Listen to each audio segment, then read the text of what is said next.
Hello, everybody. Sorry to be running a little bit late. It's the life of being a therapist, I think. Um, Taking someone's life and putting it into 50 minutes is always challenging.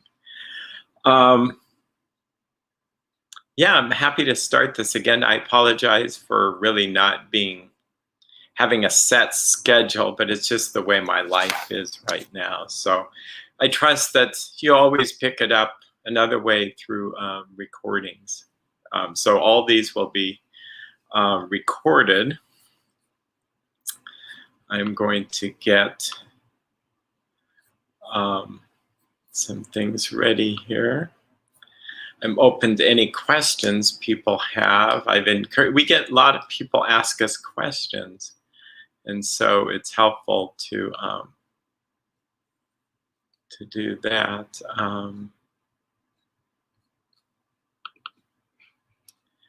I'm uploading the form here.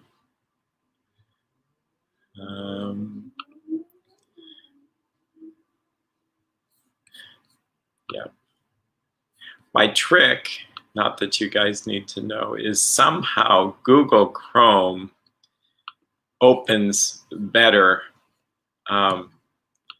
the PDF than if I use Acrobat, and it shows up better with these things. So let's see if I can.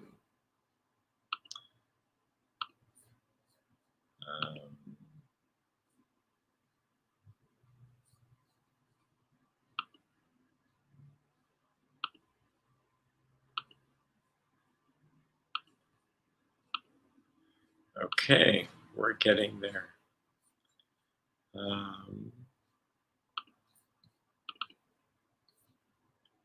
And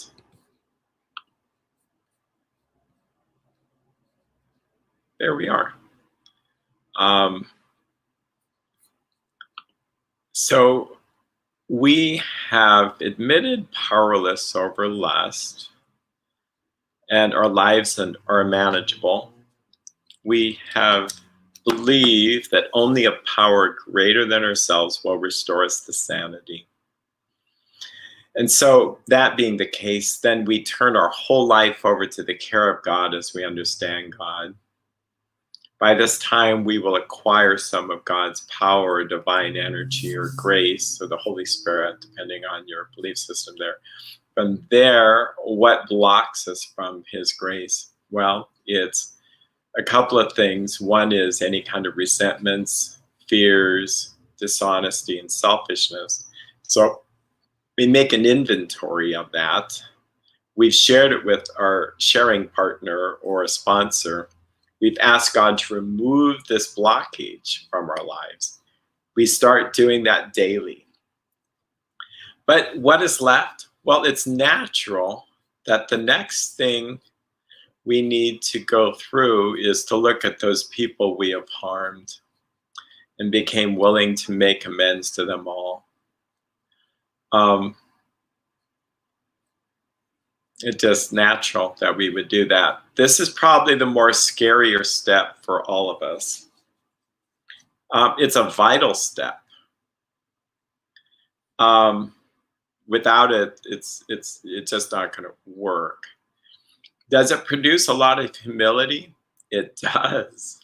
It's humbling. Just humility, humility, humility.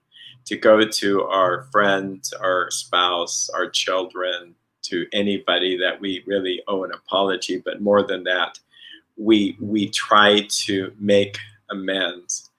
You guys are probably getting dizzy here. Sorry about that. Thanks for enduring that. I'm just going to check a few things here. Yeah, we don't have any comments yet, so that's okay.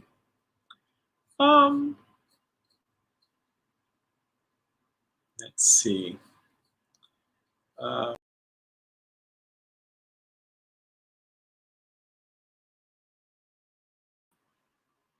Sorry if I lost you there. Yeah. So what did we do in step 8? Well, it's as simple as we've made a fearless inventory of ourselves. And here we've already now praying these things away. It says now we need more action.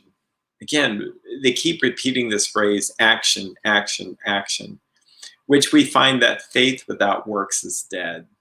Let's look at steps 8 and 9.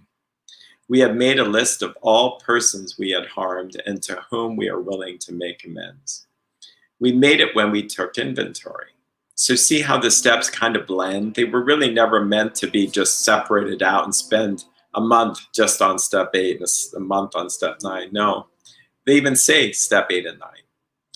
We subjected ourselves to drastic self-appraisal. I'm checking here. Now we have to go out, and the drastic self-appraisal was 4, 5, 6, and 7. Now we go out to our fellows and repair the damage done in the past. We attempt to sweep away the debris which has accumulated out of our effort to live on self-will and run the show ourselves. Again, they refer back to that director that wants to run the whole show. If we haven't the will to do this, we ask until it comes. I think it's also good just to do it. If I spend a month trying to ask for the will to do this, I think it's a little bit good to be a little bit impulsive in a healthy way.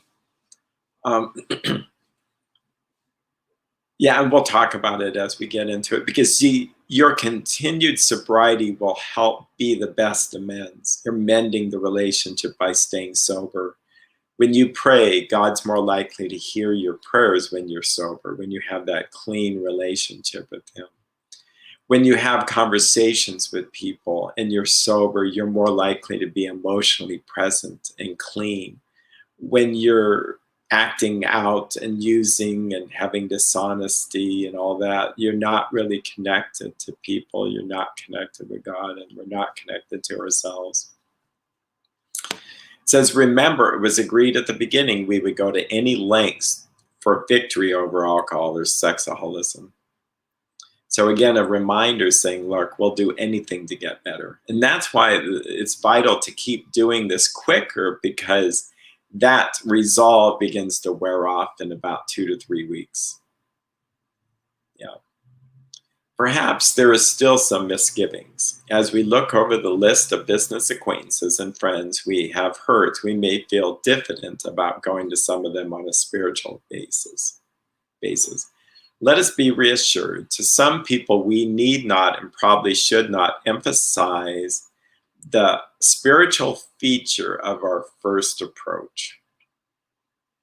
We might prejudice them.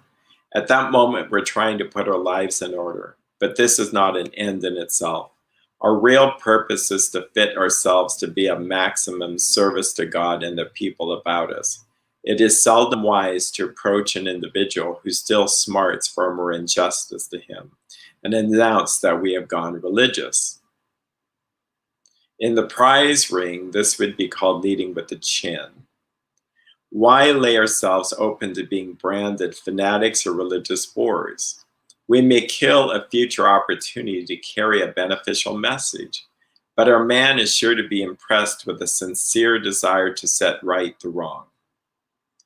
He's going to be more interested in the demonstration of goodwill than in our talk of spiritual discoveries. So what is going on here? What's apparent is it seems that if I just read steps 8 by itself, I'd be going and saying, I'm sorry, I took these things from you without asking, or I've been hard to live with, or I broke our marriage vows, or I didn't work as hard, or I got fired from my job because of acting out, whatever. It's more than that, it's mending the relationship. But how on earth does it now go down this path of like I'm sharing my spiritual faith? That appears to be what was kind of going on. Oh, gee. Hold on. Hello? Hello?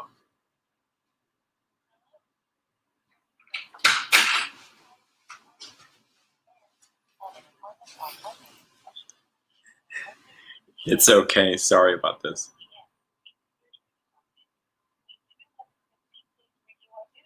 Yeah. What it is, it's a call that can come through because it's my mom's doctor.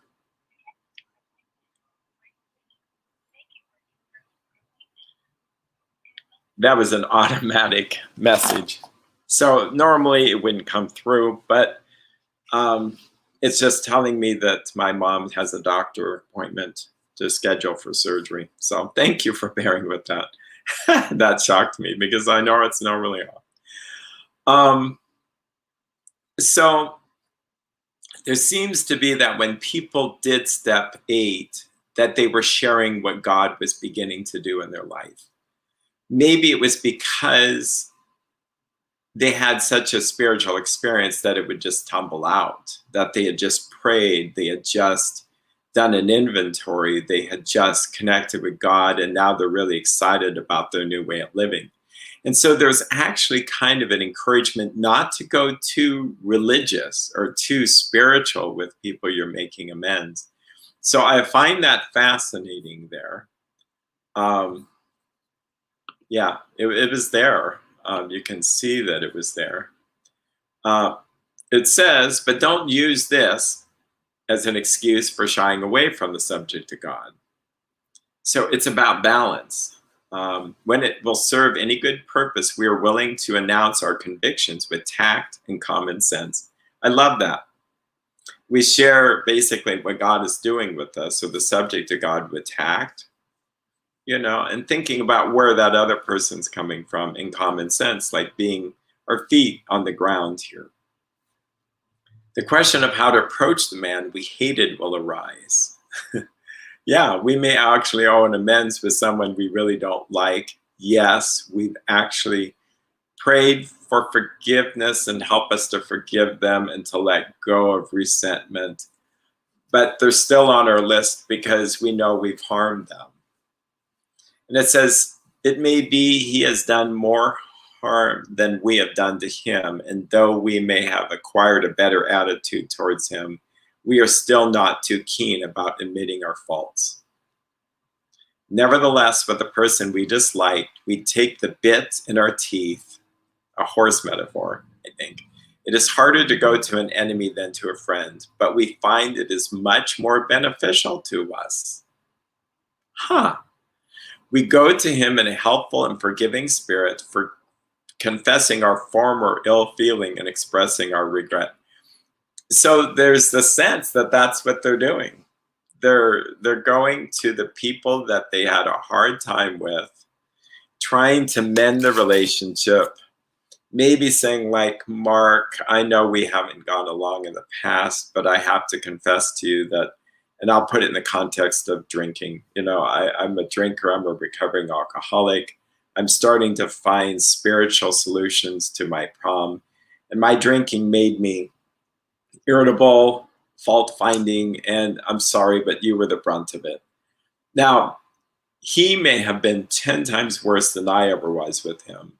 But if I'm humble and vulnerable and trusting in God, it's okay. I don't need to protect myself and steal myself off. That's not the program. The program is to follow God and trust that he will protect you. Now, it does say something with common sense. And earlier, don't lead with the chin, so that he can knock you out. So what I do know about step 9 is it's on a case by case basis. You can't just make a blanket statement and one size fits all, and every amends is different. It could be with Mark. The best thing I could do is to stop being mean to him, have a transformation first, be kinder, and maybe he approaches me and says, what happened to you? How come you don't fight back? And then I share. Some of this can be done indirectly. And so there's certainly wisdom in that. In sex addiction, it's just a different ball game. You could be a drug addict. You could be a shopaholic. You could be a compulsive overeater. You could be a, alcoholic. It's so different to confess that you're in a program for overeating. Well, alcohol, marijuana use, narcotics, all that. People may go, okay, now I get it. And maybe I stole from them. Yeah, now I get it. If you took some money from someone and then you're saying, well, I'm in a program for Sexaholics Anonymous, I stole it to get porn. The problem is you may injure them further by talking about all this sex stuff. Sex by nature is a private issue, and so we need to be very mindful of that. So there's probably very few people outside our family or even our children we may not share with, but we may share with a spouse for sure, people who were affected. So we read this and then we kind of go through the principles of is it going to harm someone? But I love this, that we're not afraid to go to an enemy and that it's more beneficial to us. And if you look at the early church, a lot of people were not afraid of their enemies. In fact, they saw it as a pathway to God. I love this. Under no criticism, under no condition do we criticize such a person or argue. Yeah, that's not mending a relationship, I don't think. Yeah, we don't take their inventory, we take our own, and we just and not arguing with them is actually mending the relationship. Not criticizing them, even in our thinking, is mending the relationship. This may seem a little bit out there, but I do believe that our thoughts are probably energy patterns that are really affecting people. If you go to a person and they really think well of you, you know it. And if you go near a person who really thinks poorly of you, you know that too, even if they never open their mouths. This is another phrase that really amazes me. Like, it's so different than I would think. It says, we simply tell them that we will never get over drinking until we have done our utmost to straighten out the past. So like I might say, how would this translate? I'm only here to apologize to you because I need to stay sober. Well, that seems selfish, but there's an aspect that's why we have to do this. So maybe it would come up in a healthy way to say, someone may say, so you're here to apologize because you want to overcome your addiction. Okay, and maybe people would be happy to help. And maybe not every phrase in the AA book is divinely inspired, but I have to say a lot of it I do feel is pretty spot on. Except there's never really hardly any revisions. So it's not like a normal book that over time might be revised a bit. We are there to sweep off our side of the street, realizing that nothing worthwhile can be accomplished until we do so. Never trying to tell him what he should do. Another good advice. His faults are not discussed. We stick to our own. By the way, after years of reading this, it's dawning on me that in my book, I might start or put a 1, a 2, a 3, a 4, a 5, because like here we might have 1, under no condition do we criticize a person or argue. 2, simply we tell them that we will never get over drinking until we have done our utmost to straighten out the past. So that gets translated into, I'm here to really straighten out the past, to help heal. 3, we are there to clean our side of the street. 4, his faults are not discussed. 5, we stick to our own. That may be 4 for both of you. Yeah, pick the speck out of your own eye. If our manner is calm, frank, and open, we will be gratified with the result. Calm, frank, open. Really important concepts. You'll be having sponsors praying for you. You'll be having God's grace to help you with this. In 9 cases out of the 10, the unexpected happens. Sometimes the man we are calling upon admits his own fault. So feuds of years standing melt away in an hour. No, it's really like that. It's really bizarre how powerful this is. And then you start to realize, where has this been discussed? In the Bible, Jesus says, take your gift from the altar. If you know you have a brother or sister that you have ought against, or they have ought against you, go to them and be reconciled. Then come back. So it's right there, as plain as day. And maybe the disease of sin in our life has caused us to we can't do that. We just can't resolve differences. We just can't go humble ourselves and say, this is my side of the street. And the reality is, if I just have this metaphor because there's a lot of construction, if I there's a two-way street. If I clean my side of the street, at least something can get through.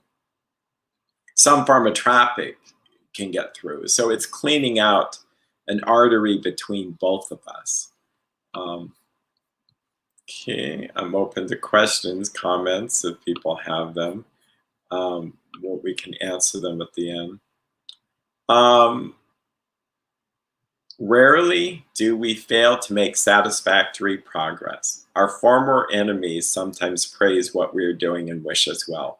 Occasionally, they will offer assistance.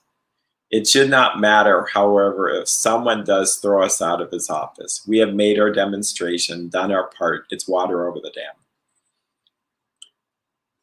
The idea that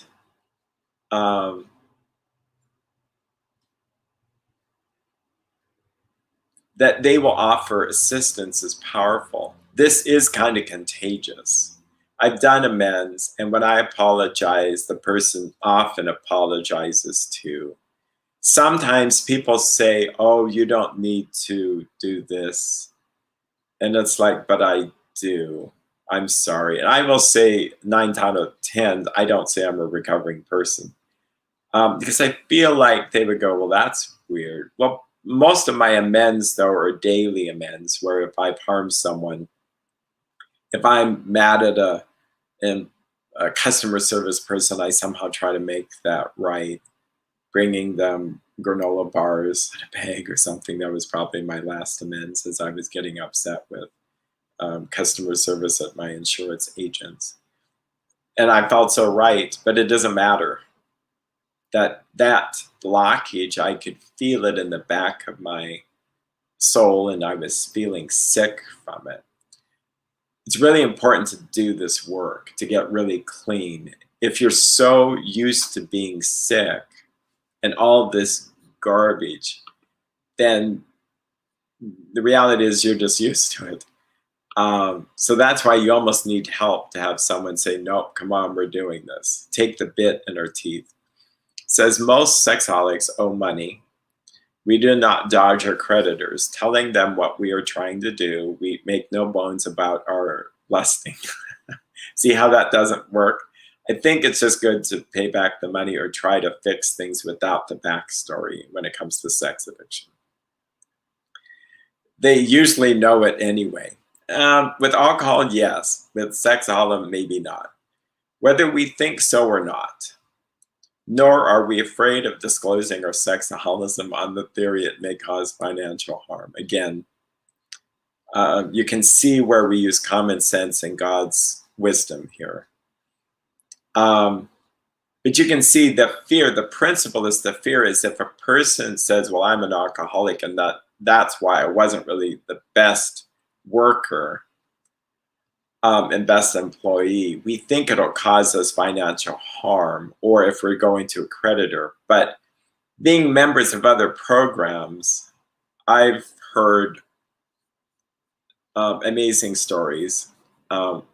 One story with step 9 is that people in, I guess I can say this, Debtors Anonymous, they had done amends with the IRS. They called them up boldly, which often they try to avoid. and they discuss how can I make payments, etc. They explain that they're in DA. On two accounts, two people that were on the other end of the phone with IRS were saying, I have this disease. Please tell me how I can find to get better. And then they point them to da.org. So that's interesting. On one occasion, a person who had taken liberties by borrowing equipment during their college years, which they felt like was stealing, they went back to apologize and offer to make amends, in which case they did some work for the person. And the person says, look, we actually need someone that does your kind of work. Can we hire you? So they actually got a job. It's so bizarre how these things work. Um, with sexaholism and making amends, when people are prayerful and open, and here's maybe a good time to talk about this as any, what to do with prior boyfriends or girlfriends that people have really used as objects. People are always should be mindful to pray about this and not just go willy-nilly back into someone's life 20 years ago because they could be happily married. They might not have thought so much about that old relationship. On the flip side, there could be suffering, a person suffering, and it'd be extremely healing, especially say like it's a woman who had been used by a girl or boyfriend, sorry. I don't really go there, a boyfriend, and he's now married. He wants to get sober. He realizes that he really misused her. What does he do? Well, the safest thing is to pray for her using the principle of direct amends, except when to do so would injure them or others. He's more likely to make indirect amends because he doesn't want to injure her because she could be married, or his wife who could be jealous of him now going to a former girlfriend that kind of make amends as a recovering sexaholic. That doesn't sound right. But I've seen it where people, in a miraculous way, they're jogging and all of a sudden their ex-girlfriend's there. They say hi to each other in a very kind way, and the guy's prepared to do an amends because he's kind of done it in his heart anyway. And he says, boy, I'm really glad to see you, and I've been doing a lot of thinking, and he may say praying, and I realized I did not treat you with the best respect that you deserved back then. He might say I was immature. He didn't say he was sexaholic, but it's like amazing when people were ready to do step 9 and the person comes out from nowhere. They felt like God was with them. It's like truly miraculous. And it helped heal her, I'm sure, because he said just the right things. No, it's shocking. And I love to see this. I see this a lot. If you really open yourself up to God, help me do these amends, they will be done. It'll all work out. The fact is you just got to do it. And if you do it, and that's why if you don't get through steps 4, if you don't get through steps 9, you're not going to be sober for very long. And then you could become a chronic relapser. So that's why you can do all this early on, because then you're just really ready to take all the steps you need to take. This idea of slow it down and all this, no, nowhere in the book does it say that at all. It's just not there. So if it says we just need more action. So,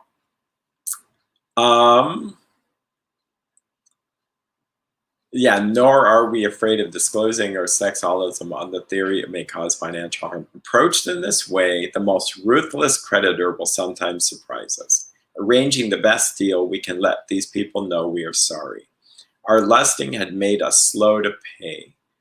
We lose our fear of creditors no matter how far we have to go, for we are liable to lust again if we are afraid to face them. Perhaps we have committed a criminal offense which might land us in jail if it were known to the authorities. We may be short in our accounts and unable to make good.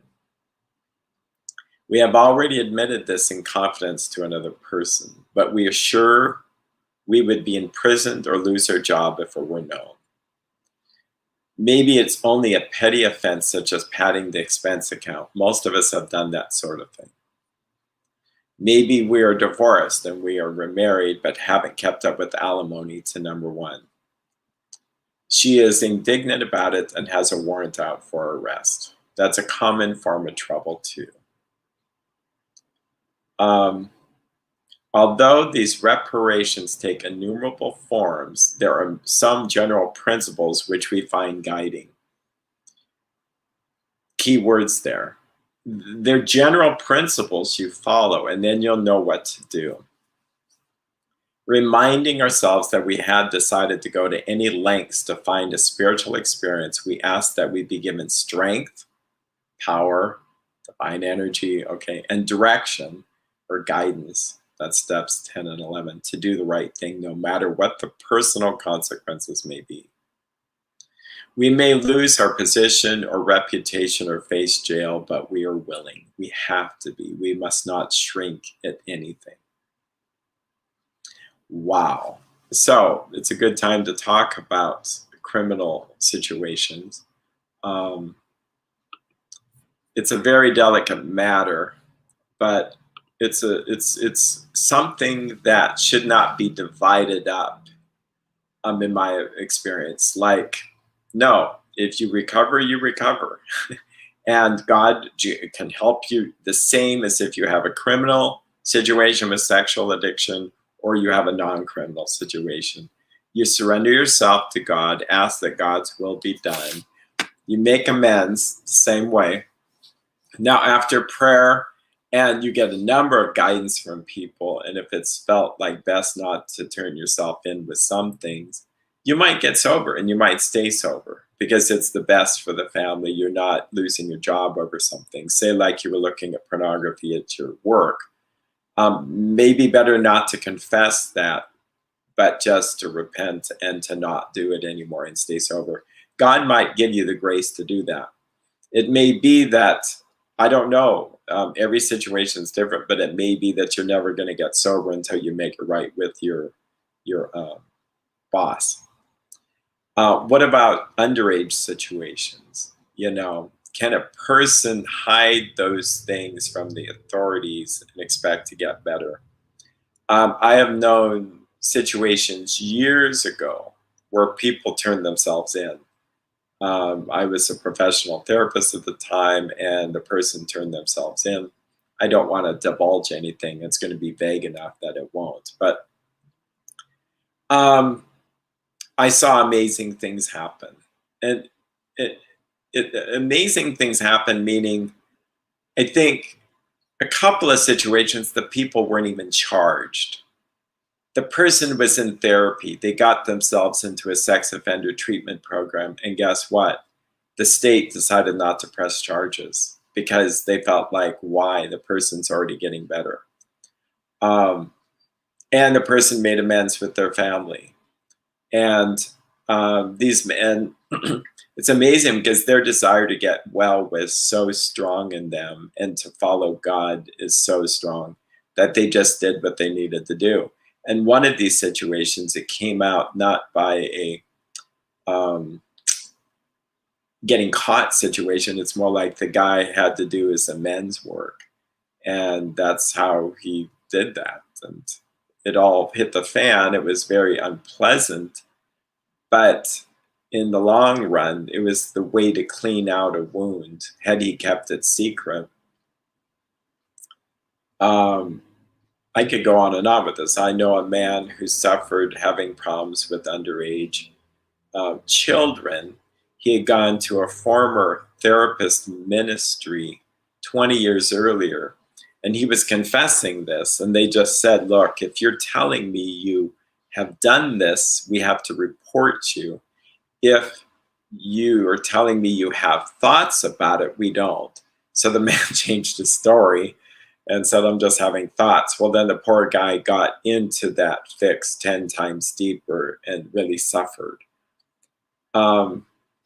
So it's better to err on the side of plunging yourself into God's hands and surrender rather than just, I'm going to control this the way I want to with the information. Now, on the flip side, where is it appropriate not to just go wild and just share everything with everybody? Well, or make amends. It's about not harming family members or harming others. It's not about self-protection.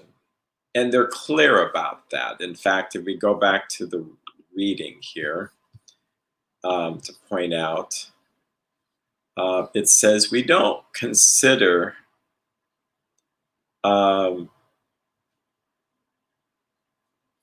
maybe it's more recent. We don't worry about no matter what the personal consequences may be. Now, other consequences, if it harms a wife, your children, a spouse, different story. And a sponsor and God and people, it'll help you, it'll become clear. And I know lots of people that would rather tell people some extra stuff, but they go, I just got to take this to my grave. Not that they're lying, but they just know that it wouldn't benefit people. And that there's other people they can share this with. And their amends is praying every day for, and this is an indirect amends, praying every day for the people that they looked at on pornography, praying for their salvation, praying for people they've harmed. Like say like you're judgmental of people, say like you're critical of people, say like you indulged in evil thoughts about people. Yeah, you don't go to them and say, I need to apologize because I really thought you really struggled with blah, blah, and I criticized you for that. It's like, no, zip our lip, pray for them. Okay, but if you can tell that there's bad energy between you, what you probably do is do things, good things for them, treat them with respect, crank up the kindness by God's grace, just crank it up. I had that recently with someone that had, yeah, it's a good story. Someone said something after I said something which kind of hurt my feelings. Oh, wow. That's a new thing that happens. And I kind of mulled it around and blah, blah. But it's like, stop, Eric. Is there any truth that what this person said? Yes. So I did what they suggested I should do. I just did it, whether I wanted it or not. Turns out it was exactly what I needed. But I felt like I had judgmental thoughts and I felt this energy. It's like, stop. I need to treat them as I would Christ. So recently I went to them and I was rushing and I thought, nope, I'm going to stop and compliment them on something I thought they did well. I felt like whatever barriers that were beginning to creep up, just beginning to melt down. In fact, I get teary-eyed thinking about this because that's how well this program works if we just humble ourselves, keep that channel open. And it's like the enemy, the dark side, the lower power is always trying to get these blockages from myself, to get me deluded that I don't think I have a problem, to get me thinking everybody else has a problem. And it's just very clean it away, clean it away. So that would be considered a living amends, and amends a direct amends. Well, no, it's an indirect amends. It is eyeball to eyeball, but it's not directly apologizing. Now, let's talk about directly apologizing. And the big ones, I think that it should be written out.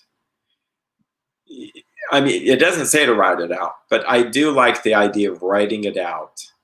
It gets your neurons firing just to the right degree so that when you do say it, it's not going to come out wrong.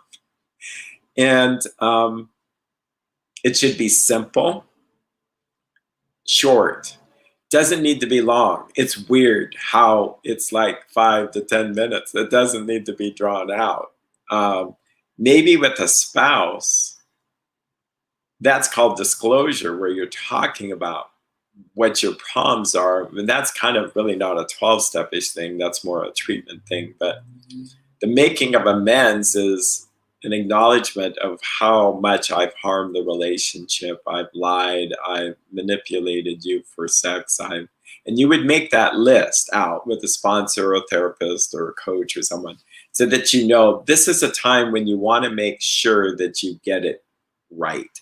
You don't want to just look at half of the things you do and then skip the other half. No, you want to almost come up with more than what is on their list of what they think you've done wrong. And so I've done this where I say, well, how do you think they were feeling? What do you think they were feeling when they heard this? Um, how insecure and financially insecure and trust. So then when you're mending, you're saying, I acknowledge I've broken trust. It must have been really insecure to live with me. It must have felt really horrible to have to compete with the people I viewed online. Again, you know the loved one to know how much to say, because if it causes them to burst into tears and they go, well, I didn't think I was competing with someone now that you mentioned that. So see, that's where you don't delay on this, but you just don't do this so willy-nilly either. You pray about it. And with prayer, it'll all work out. Whatever our failings are will be made up. So go to any lengths. We may lose our position or reputation and face jail, but we are willing to do this. Usually, however, other people are involved. Therefore, we are not to be the hasty and foolish martyr who would needlessly sacrifice others to save himself from the alcoholic pit. A man we know had remarried because of resentment and drinking. He had not paid alimony to his first wife. So this is a nice story where it all turns out in the end. You can read this on your own here. But he says, before taking drastic action, which might implicate other people, we secure this consent. I have yet to try to figure out what that looks like, but say like a person's apologizing for an affair, do we name the other person or would that injure them? I think most people are going to say, this is creepy. You know, on the other end, you're telling me you had an affair, but you're not going to, it's someone I know, but you're not going to tell me who it is. You know, it's a very delicate matter. And that's why one has to really pray and figure out, by God, not figure out, but with human wisdom, but just figure out what's going to be the best thing there.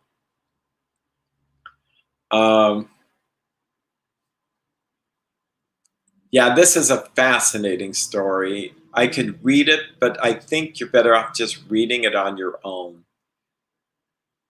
It's about a business relationship in a small community.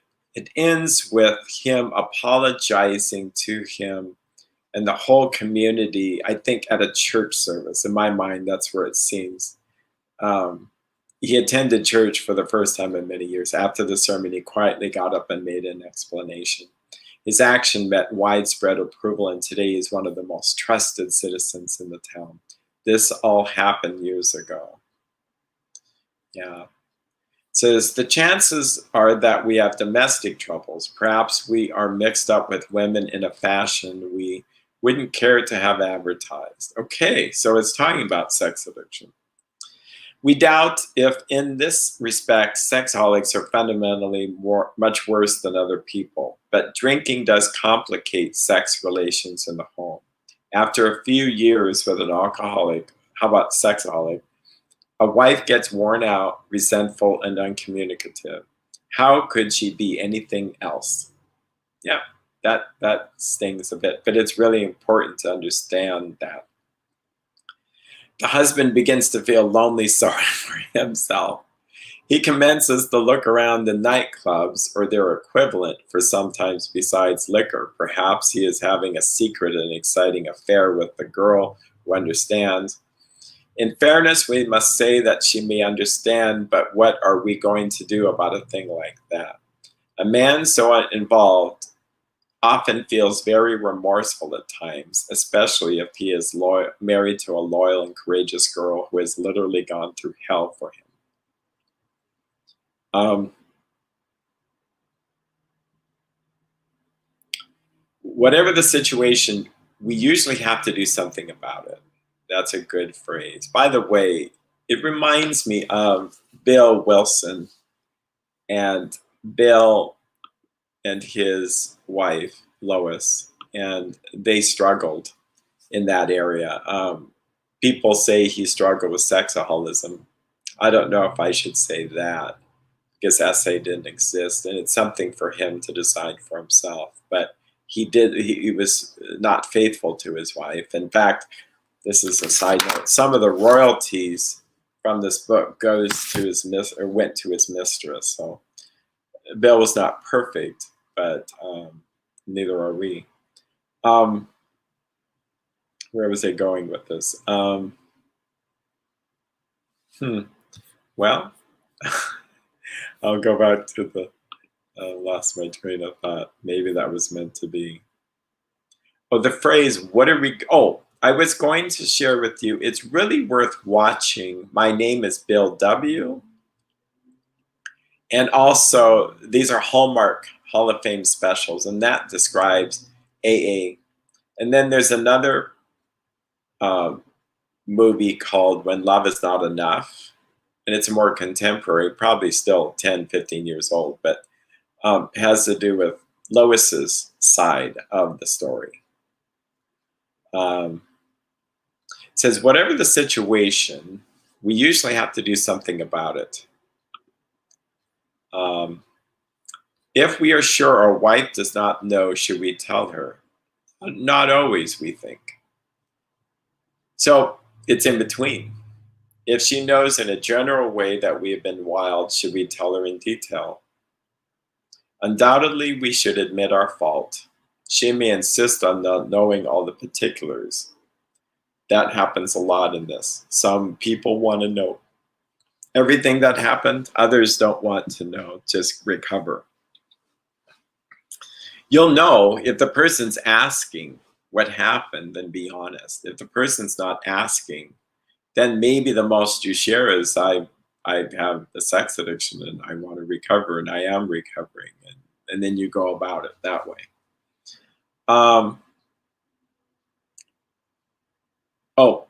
She will want to know who the woman is and where she is. Yeah, that's dangerous. We feel we ought to say to her that we have no right to involve another person. By the way, a good comeback for that is, how dare you say that? You involved her when you slept with her. And now I would like to, she's already involved. But that's probably not the high road, revenge. And it's hard. SA may have a hard time saying to a spouse, hey, have you heard of Essanon? But, it's really interesting. We just pray a lot. We are sorry for what we have done, and God willing, it shall not be repeated. More than that we cannot do. We have no right to go further. Though there may be justifiable exceptions, and though we wish to lay down no rule of any sort, which is wisdom on their part, we have often found this to be the best course to take. Again, now, this is where I think it's important to understand this was written to alcoholics. It's so helpful for any other program, but sometimes I think SA, it's a little bit slightly different. I know cases where marriages got much better with a full disclosure, every person they had been with. And the wife bravely and the husband bravely just went through that process. And now he really understands how much God's love worked in her to forgive him. I've seen cases where she doesn't want to know, but she wants to know that he's better. And as long as he's not lying about it anymore, he will stay sober. And she sees the sobriety. She experiences the sobriety. It says, our design for living is not a one-way street. It is as good for the wife as for the husband. If we can forget, so can she. It is better, however, that one does not needlessly name a person upon whom she can vent jealousy or anger. Perhaps there are some cases where the utmost frankness is demanded. No outsider can appraise such an intimate situation. It may be that both will decide that the way of good sense and loving kindness is to let bygones be bygones. Each might pray about it, having the other one's happiness utmost in mind. Wow, what a perfect situation this is. So each might pray about it, wanting the best in mind. So the poor spouse who's just smarting from learning that her spouse is a sexaholic, now she's going to put the utmost about his happiness. She's going to say, what about mine?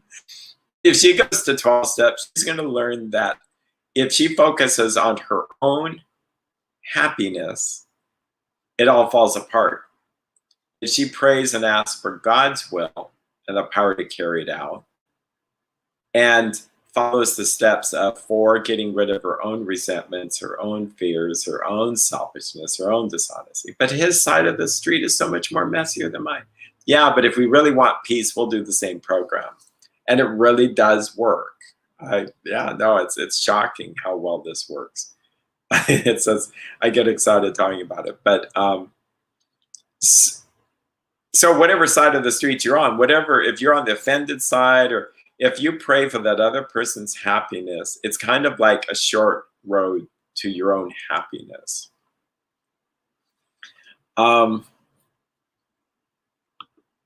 Yeah, hopefully this makes sense.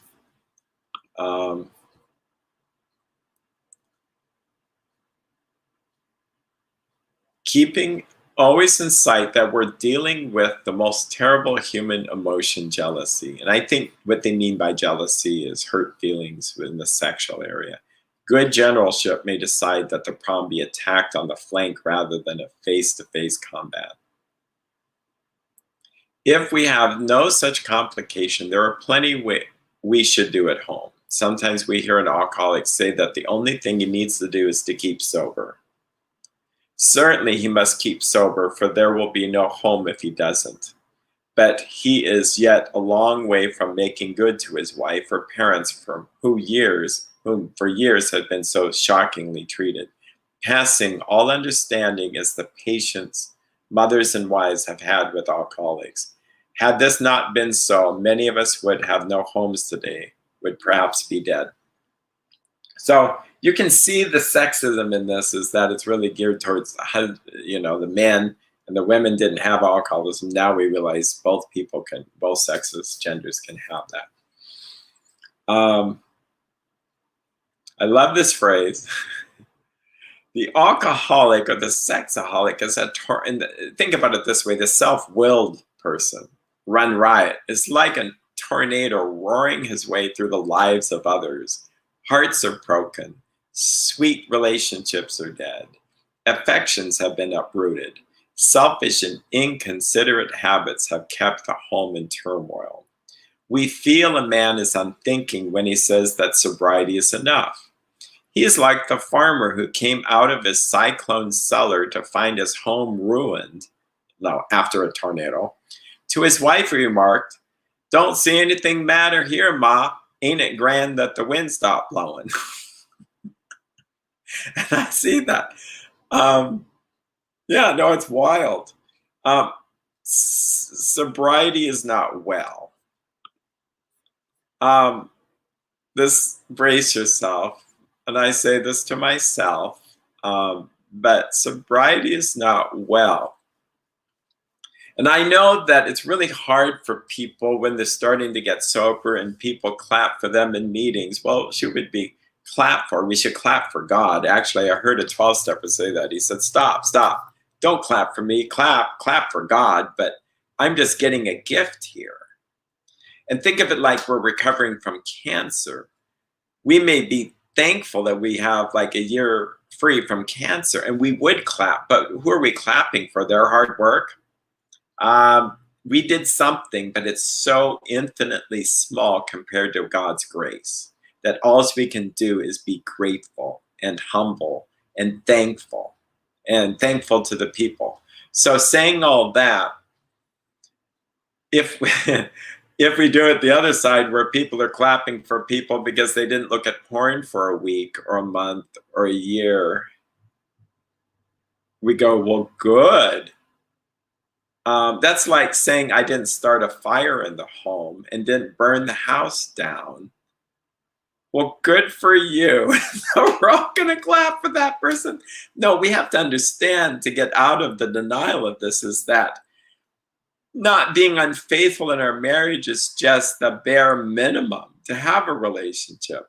We have to go beyond that. That's why 12 steps is, if you, now here's the other fun thing to say, because that's kind of rough, because people are as happy just to be a week or a month sober.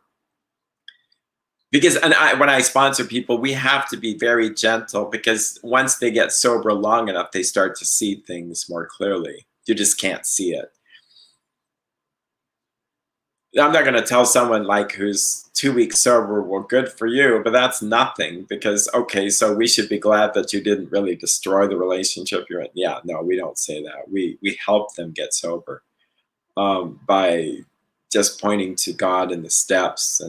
But eventually they will come to the understanding that just it's bare minimum. Now, if you're working the steps, if you're actually doing just like we've outlined, as it's right in the book, not only will you get rid of addiction, but you'll be healthier than your average person. You'll be so connected to God because you're not praying for your own desires. You're praying for these defects to be taken care of. You're cleaning your side of the street. You're saying apologies. No, you would have an incredible relationship. And most of the world doesn't live like that. Not that we're better than them, but we're better off. Look at governments, look at churches, look at situations and families where they just can't apologize to each other. They just can't take ownership for their own. I say, look, we shouldn't be looking at anybody other than themselves. But I use that in contrast to say, this is a path that's pretty incredible. And that's why this phrase, it says, we're not saints. The point is, we're willing to grow along spiritual lines. Why would they even use that word, we're not saints? Because this is saintly. So I share that as an encouragement to jump into the steps and to just move ahead. And you will be happier than your average person out there. You'll be able to deal with this. It says, yes, there was a long period on the top of page 83. Boy, sorry guys, I haven't even given you a page number here. We've been on page 82 and 83. Yes, there is a long period of reconstruction ahead. We must take the lead. By the way, is there a short period of reconstruction? I have yet to see one. I'm still reconstructing things. We must take the lead. A remorseful mumbling that we're sorry won't fill the bill at all. We ought to sit down with the family and frankly analyze the past as we now see it, being very careful not to criticize them. And that's why writing it down helps, because I've seen things written out where I just take deep breaths. They say, I'm sorry you were such a witch that I needed to drink. Yeah, no, that doesn't work.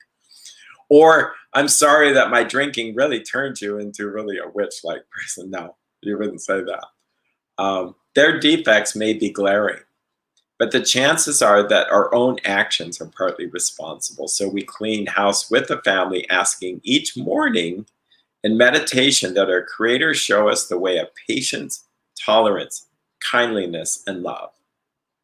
I have fruit of the Spirit. This is your morning meditation, which we'll talk about soon, our next time. So if you're doing that, you're making amends. If you're not praying morning and evening prayer, you're not making amends. You're not connecting with God. You're not admitting powerlessness. It'll all fall apart. People go, well, that's awfully bold to say. It's just my experience. It's not going to work. If you do it, it'll work. And future troubles will be sifted because you're scanning. We'll talk about step 10 and 11 the next session, but you're scanning now. How am I harming people as I go along every day? How am I being selfish, dishonest, fearful, or resentful? If we clean those up by God's grace every day, I'm going to stay sober. Unless one's family expresses a desire to live upon spiritual principles, we think we ought not urge them. So we can't encourage our spouses and children to go to AA or SA or whatever. Only if God says you could ask them, but it says we should not talk incessantly to them about spiritual matters. They will change in time. Our behavior will convince them more than our words. Remember that 10 or 20 years of drunkenness would make a skeptic out of anyone. So what happens? We get so excited about the program, we feel like we just got to share it with anybody that will listen. Uh, I remember meeting a fellow therapist. I guess I can share this because it's not divulging anything. It's really kind of funny. I couldn't believe this happened. I remember talking with a fellow therapist. I knew that they might have some recovery. And they're Christian. And they began by saying, I won't even say what it is. I'm in recovery for blah, blah. And I said, oh, good.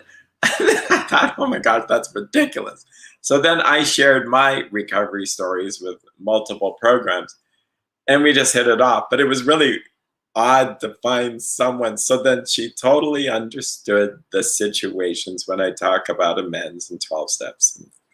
And I really didn't interact with her much other than I could refer people to her. And I know that she would understand the 12-step process.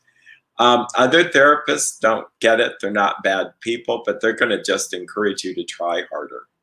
And it's actually detrimental. It'll not work.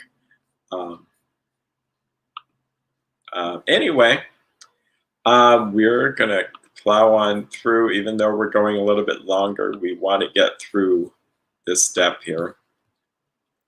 There may be some wrongs we can never fully right. So this pains me. I feel so bad about wrongs I can never fully make right. And after years of reading this, then one day I saw this. We don't worry about, this is a to-do. This is telling me, Eric, do this. So before understanding this, I would read it, I just didn't get it. I would just feel sick to my stomach with wrongs I could never fully right. It says we don't worry about them. We don't worry about them if we can honestly say to ourselves that we would right them if we could. Sorry. It's just how it is. Some people, so that's what we do.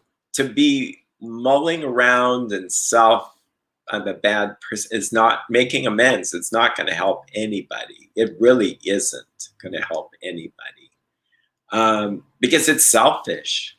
It's still an obsession with self. If we are going to be freed from self, then we just humbly move to the next step, taking responsibility. We know that there's things we can never make fully right, but what do? We just move to this place where we know we would love to make it right. And sometimes it's not even there's many reasons why we just can't fully do something. Maybe it's out of our control, like we owe $450,000 or something, and the person's just going to forgive us and it doesn't feel right to us. We feel like we need to make that right. Or we know that if we confess this, even though it'd be such the right thing to do, it might cause a whole bunch of other people to get harmed in the process, like dominoes. So we're stuck. Well, we're not stuck. God knows the situation and he hasn't given us permission to make things fully right other than an indirect amends. It's really important to keep perspective.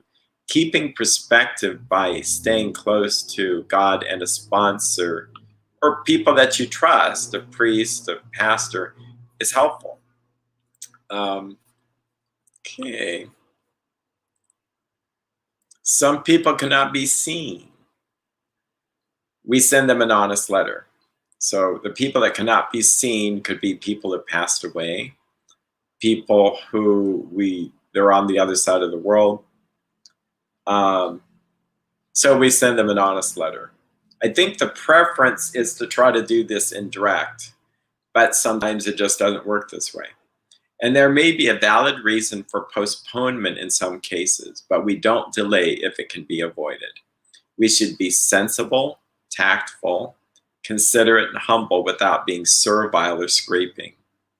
See, servile and scraping is selfishness. It's false humility.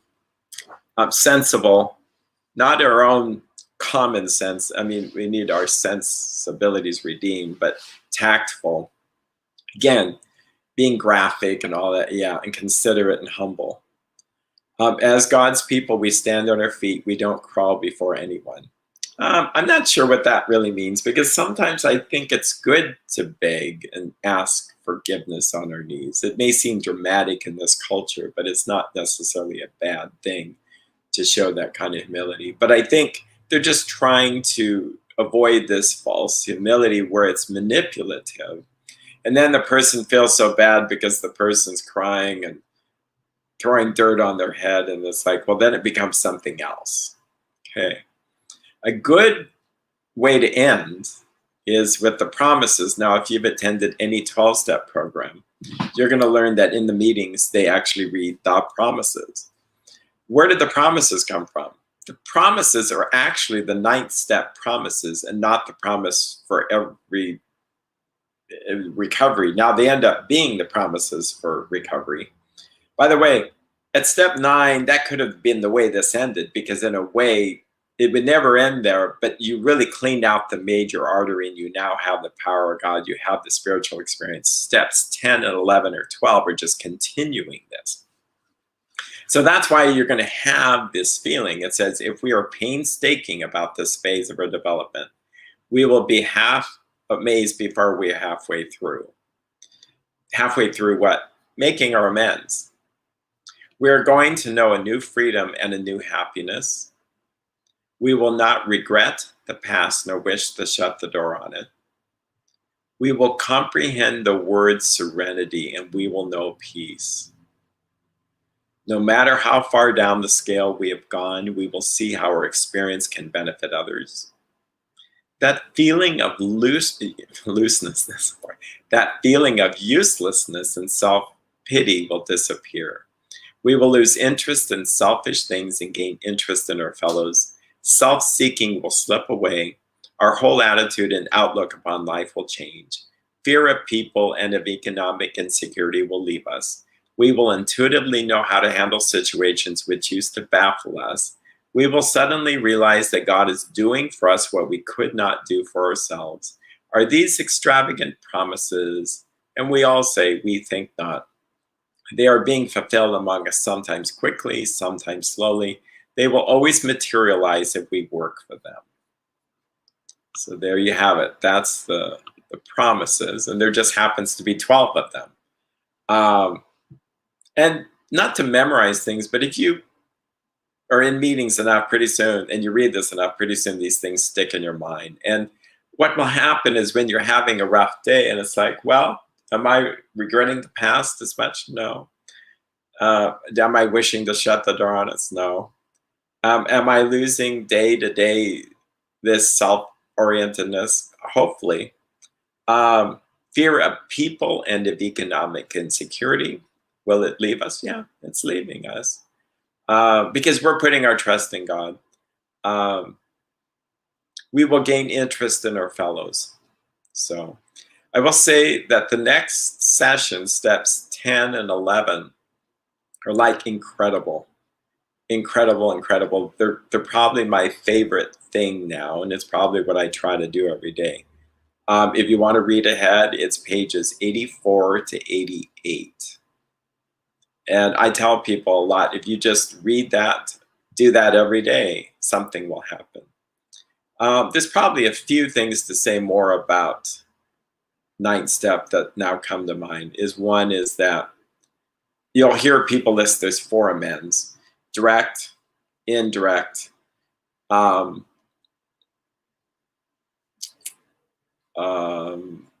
living amends, which is my continued sobriety and really living a life of recovery and being near that person in such a way. It feels indirect, but it's like living amends is I'm now going to be the better father I can be. Maybe a man or a wife never tells the children about things, but from here on out, they just change and they start to treat everybody better. And the kids notice it, but that's a living amends. I will say, some people say, well, I'm just going to default to living an amends. Well, no, don't shrink at doing what you need to do. Sometimes things are better shared when people get older, that kids or adult children may need to know some things. Um, amends in kind, and we know that they did this, but it may not be totally out in the book. But amends in kind meant, say, like I lost a child and now we adopted someone new. I'm treating them better than, oh, a better example is a new wife. If, say, like you lost your wife in the alcoholism and you went to that former wife, did direct amends, but now your new wife, or you can't go, you do amends in kind, like you treat her with the utmost respect. Um, really important to bring up. How do you make amends to all the people that people looked at, pornography wise? They've been harmed. You just can't say, well, they're out of sight, out of mind. No, you pray for them. You might give a donation to an organization that helps people out of sex trafficking or try to help others. Here's another way to think about it. Every time you're trying to help 12-step someone, help them learn about the program, you're helping another sexaholic. Some of the people you've harmed or acted out with were probably sexaholics. You're actually doing an amends in kind by now dedicating your life to helping others. So see how it works? And there's other books in the essay program, not that I'm speaking for essay, but they talk more about this. So anyway, you guys have a great day. I wish you well. And I don't know when our next broadcast will be, but it'll be soon. Perhaps next week, because things are just getting booked this weekend. So probably maybe next Thursday. It could be as long as next Thursday. But if you can't wait, go to the earlier podcast where we did an earlier broadcast of steps 10 and 11. Take care. Good to see you, Stephen. There's a shout out. Bye-bye.